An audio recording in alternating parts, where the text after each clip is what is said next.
Holy shit, the PlayStation 4 exclusive Spider-Man is almost here and I cannot fucking wait. Spider-Man is my favourite comic book superhero of all time, and so I can't really express how much it means to me that we seem to be finally getting a video game truly worthy of the webhead. I'd love for this video to be about that Spider-Man game, but due to me being nothing more than a small splodge of dog shit on Insomniac's boot, I didn't get a copy. I couldn't even leech off the guy I usually leech off of when it comes to games media, because even he didn't get one. Oh well, shame. So instead of the brand new super shiny 2018 Spider-Man game from Insomniac, I figured the next best thing was the super old 1991 Mega Drive game from Technopop, titled The Amazing Spider-Man vs. the Kingpin. Now if you're an old fan of the channel, you may recall my third ever video review on the Master System counterpart of that game, and further still you may recall me painting the Mega Drive version in a decent light. Well,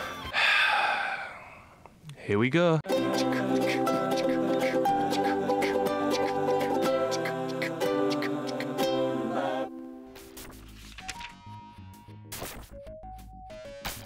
The game is fucking dog shit. Goodbye.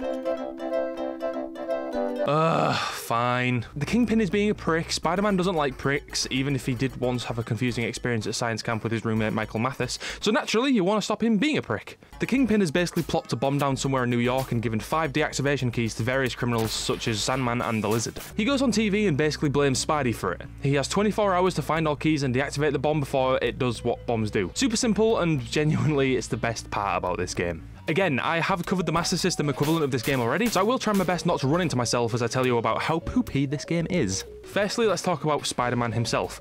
His sprites are really strange. He has a black outline around him, which obviously helps him stand out, but some pixels seem to bleed outside of the outline, which is incredibly weird. It's less noticeable on a CRT, but when you're emulating it like I unfortunately am in this case, it's really off-putting. I know the artist didn't really account for people emulating it in the year 2018, but I thought it was worth pointing out. When Spidey is hit, for example, it looks like his mask is ripped or his lips just set on fire, but from what I can tell, it's just stray pixels. It's so strange. I don't think I've ever seen such a thing on a sprite. I'm not saying other examples don't exist, but I ain't ever seen their shit. Even more bizarre is the fact that no other sprite in the game seems to have this issue. It's not nice to look at and you can't unsee it. Elsewhere, his animations are fine, I suppose, but for some reason, just like the Master System version, his walk cycle is super daft. He walks like he was just told some bloke pinched his girlfriend's ass. You what? Who did? That guy over there? Right, I'm having him, the prick!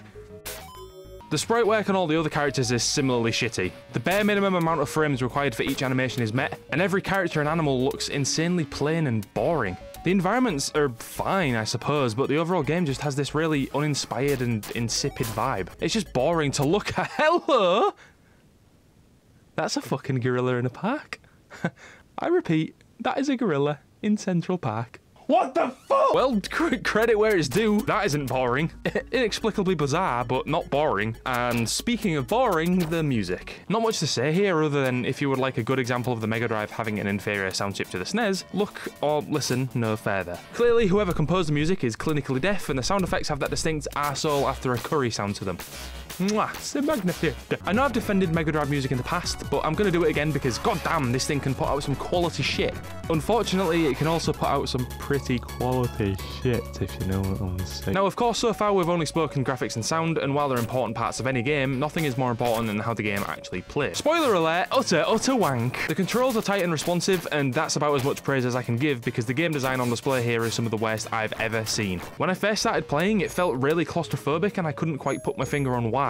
At first I thought maybe it was because of how big the sprites are, making everything else feel incredibly close, and while that may be partly true, I would definitely prefer to have the sprites smaller and the overall amount of information on the screen increased. That wasn't exactly it. It was actually how the camera behaves that was the cause. You see, for some reason, when you begin to reach the right side of the screen, the camera only follows Spider-Man so much, resulting in you not being in the center of the frame. That on its own isn't really the end of the world, and you don't need the camera to be locked to your character. However, because of how this particular game's camera functions, you end up with Spider-Man being in the final third of the frame most of the time, which means you can't really see what's coming. Not only is it a bad piece of design, it's also just nonsensical. I mean, of course, I should be able to see more of what's in front of me than behind me. That's just basic logic. Consider a game like Super Castlevania, a game with similarly sized sprites to Spider-Man vs. the Kingpin. Trevor Belmont begins each new room or level on the left side of the screen. However, as soon as you reach the middle of the screen, Trevor remains front and center, giving you a nice lovely view of your surroundings. This just boggles the mind as to how anyone would think this is a good idea. Not only is it distracting and kind of disorienting, it also makes the game way harder, because you have less screen space available to see incoming threats. I have a hunch that maybe they did it to make use of spider sense. Every now and then when a non-standard enemy appears, the game will freeze for a little bit and Spider-Man will sense something approaching. It's thematic, I suppose, but ultimately pointless. I wish it would help prevent being shot by off-screen green pants bandits. Fuck! This warehouse level, by the way, can suck the ring of my ass. I fucking hate it. This dog is invincible, but you'll only arrive at that conclusion after the 5th kick to its fucking dumbass face. Spider-Man is getting hit by fucking rats, which is just insulting, and this part right here, oh my god. You see, I can't punch this guy because for some reason when you're too close to a wall, you can't attack. Probably so Spidey doesn't hurt his fist, except it doesn't matter because he's a collection of specifically coloured pixels. This means jump attacking this walking cucumber is way harder than it should be. Too low and you can't attack at all, too high and his fucking cigar bullets hit you. And don't think you can drop down to here to maybe help with your jump because then he's completely unreachable anyway.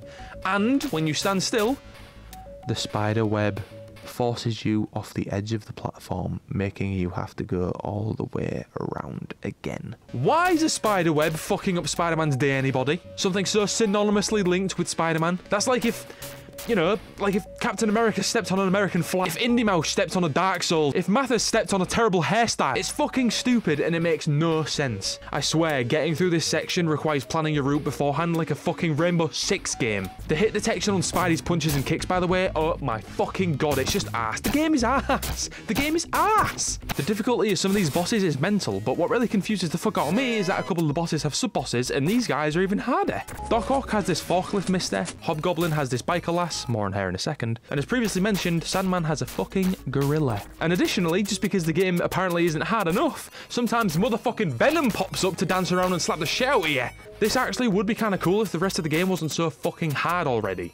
And this biker lass is nightmarish because not only is the hit detection lousy, but it's letting me made obvious when you do hit her. So she kind of just keeps going back and forth for about 90 seconds of jump, punch, jump, punch. Oh my god. Oh my jeez. Just die. This is so boring. Oh my god. Won't somebody please save me from this fucking...